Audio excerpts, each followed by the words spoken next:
اعوذ باللہ من الشیطان الرجیم، بسم اللہ الرحمن الرحیم۔ مومنین کرام، ایک اہم مسئلہ ہے کہ میاں بیوی کتنے عرصے میں جو ہے ان کا ملاپ ہونا، بستری ہونا ضروری ہے۔ وہ ہے 4 مہینے کی مدت۔ پہلی شک یہ ہے کہ اگر میاں بیوی کا آپس میں جو ہے وہ رائے ہے کہ ہم دور رہ سکیں گے، جیسے لوگ مزدوری پر جاتے ہیں تو سال ہے، 2 ہے، 3 ہے، وہ ایک دوسرے کی مرضی سے ایک دوسرے سے دور رہتے ہیں تو ٹھیک ہے، جائز ہے، ٹھیک ہے۔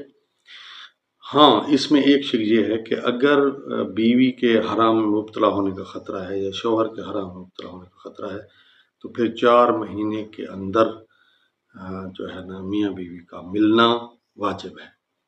ٹھیک ہو گیا۔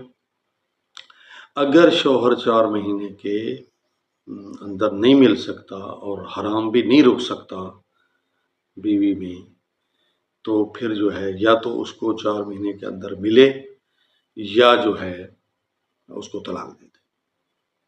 تو یہ ہیں دور رہنے کے احکام کہ میاں بیوی سے کتنا عرصہ دور رہ سکتا ہے۔ 4 مہینے۔ اگر بیوی حرام میں مبتلا نہیں ہوتی اور اجازت دیتی ہے کہ تم 2 سال جاؤ مزدوری کرو، 3 سال جاؤ مزدوری کرو تو ٹھیک ہے۔ ادروائز اگر حرام میں مبتلا ہونے کا خطرہ ہے تو 4 مہینے کے اندر ہم بستری کرنا واجب ہے۔ اگر شوہر ایسا نہیں کر سکتا اس صورت میں تو پھر یا تو آ کر بیوی کے ساتھ بسے یا اس کو طلاق دے دے۔ السلام علیکم ورحمۃ اللہ۔